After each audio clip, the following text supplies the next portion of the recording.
Te dijeron que salir más te haría más feliz. Que quedarte en casa es señal de miedo, de estancamiento, de algo roto en ti. Pero, ¿y si ese impulso de volver a casa no fuera debilidad, sino una forma silenciosa de inteligencia? ¿Y si el cansancio social no fuera apatía, sino lucidez? Tal vez no estás huyendo del mundo. Tal vez estás leyendo algo que otros no perciben. Quédate. Porque lo que parece retiro, podría ser poder malinterpretado. Vivimos dentro de una narrativa que no cuestionamos. Una narrativa que asocia presencia constante con valor, exposición con éxito, movimiento con salud. Desde muy temprano aprendemos que estar disponibles es virtud, que decir sí es madurez, que desaparecer un poco es sospechoso. Así se construye la ilusión social. No con órdenes explícitas, sino con miradas, bromas, silencios incómodos. ¿Otra vez en casa? Deberías salir más. Te estás perdiendo la vida. Y poco a poco, sin darnos cuenta, empezamos a dudar de nuestra propia regulación interna.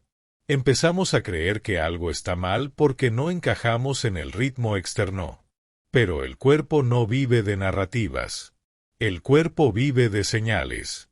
Señales que casi nadie escucha: tensión en el pecho, fatiga después de interacciones triviales, una necesidad profunda de silencio que no tiene explicación lógica. En un mundo crónicamente sobreestimulado, el sistema nervioso rara vez descansa. Pantallas, ruido, expectativas, energía ajena.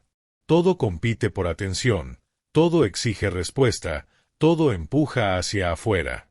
Para algunas personas, ese afuera no es neutro. Es invasivo. Es un estado constante de alerta. No porque sean frágiles, sino porque perciben más.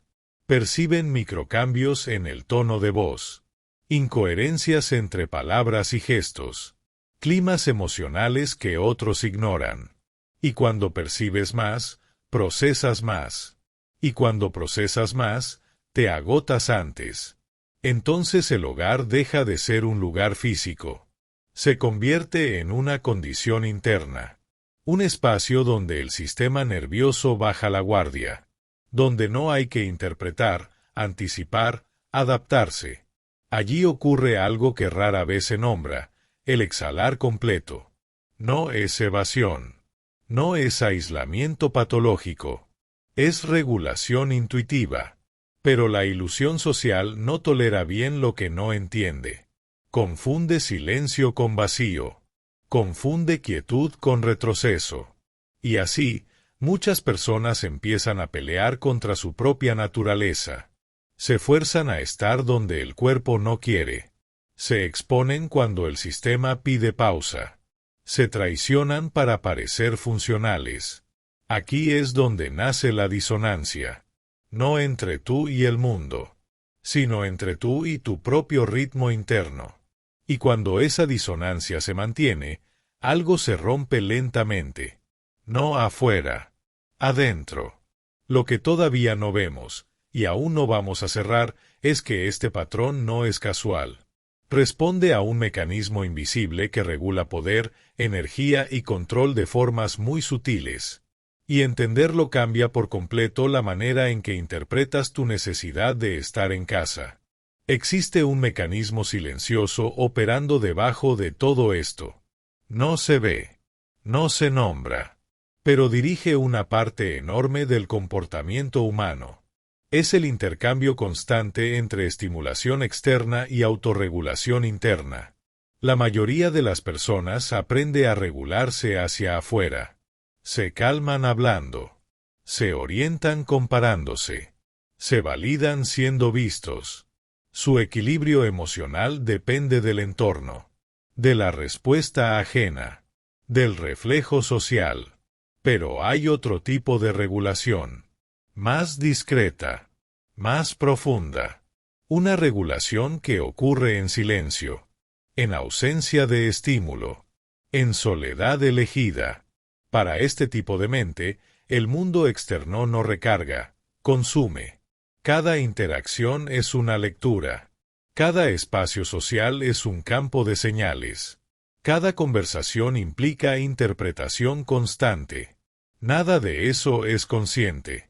Por eso cansa tanto. Cuando alguien así llega a casa, no se esconde. Se reintegra. El cuerpo baja el volumen. La mente deja de escanear. La identidad deja de ajustarse. Y aquí aparece algo clave. El hogar se convierte en el único lugar donde no hay que performar. No hay que sostener expresiones. No hay que modular reacciones. No hay que encajar en expectativas implícitas. Eso genera una sensación rara para quien nunca la tuvo. Control interno real. No control sobre otros. Control sobre el propio estado. Por eso, muchas personas que aman quedarse en casa no son pasivas. Son profundamente autónomas. Pero esa autonomía no se muestra. No hace ruido. No se exhibe. Y en una cultura que confunde visibilidad con poder, lo invisible es subestimado. Observa cómo se manifiesta esto en lo cotidiano. Rechazar invitaciones sin culpa aparente. Elegir planes simples. Preferir profundidad a cantidad. Sentir alivio cuando se cancela algo. Desde afuera, parece apatía. Desde adentro, es coherencia fisiológica. Ahora, aquí viene el punto delicado. El mismo mecanismo que regula también puede encerrar. Porque el sistema nervioso aprende rápido. Y cuando asocia afuera con desgaste, y adentro con alivio, empieza a optimizar. Menos riesgo. Menos exposición.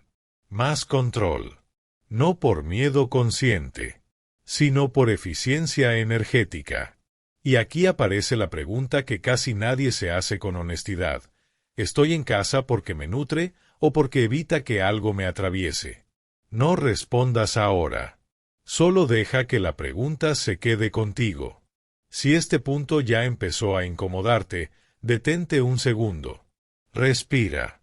Escucha el silencio entre frases. Y si estás siguiendo este ritmo, si algo de esto te está leyendo por dentro, quédate hasta el final del video. No para cambiar quién eres, sino para entender en qué momento estás realmente.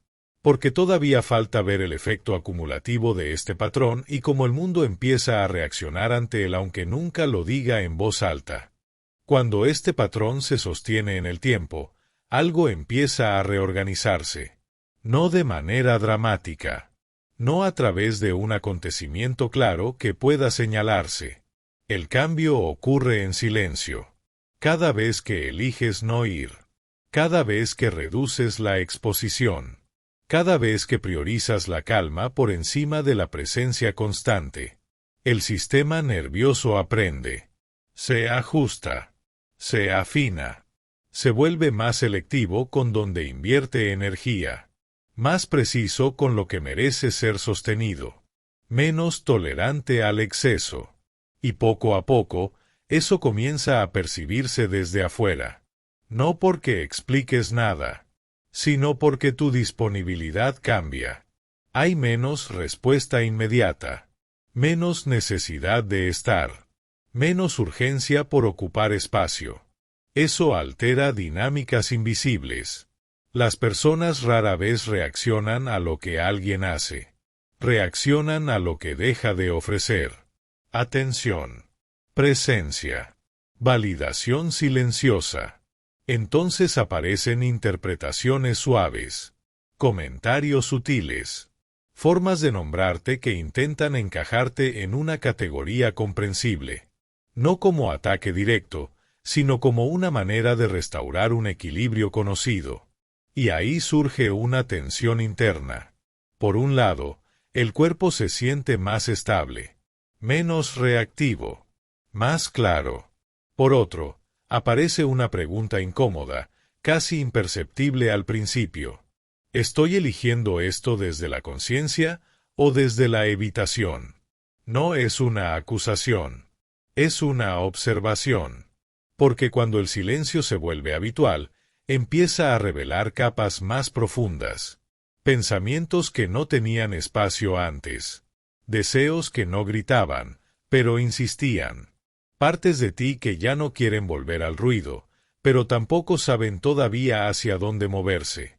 Quedarse en casa, entonces, deja de ser solo descanso. Se convierte en amplificador.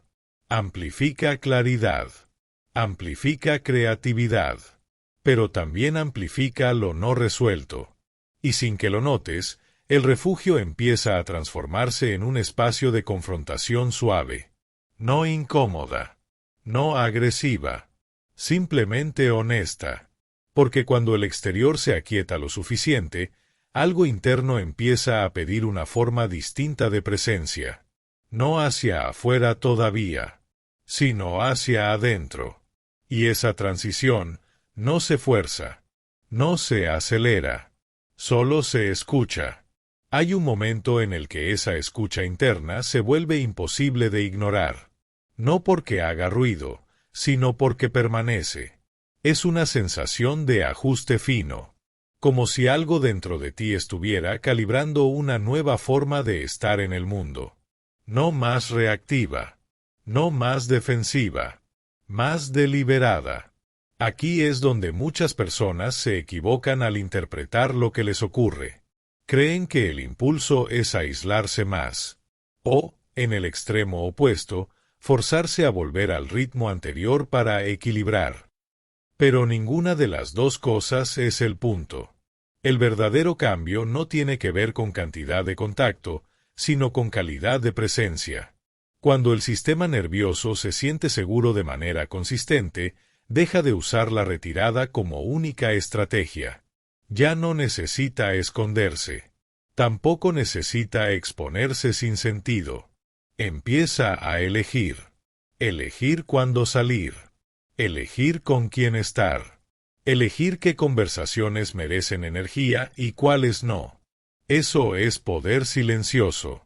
No el poder que se impone, sino el poder que no se diluye. Y es aquí donde la casa deja de ser un refugio fijo y se convierte en una base interna portátil. Ya no dependes de estar dentro de 4 paredes para sentir regulación. La regulación empieza a acompañarte.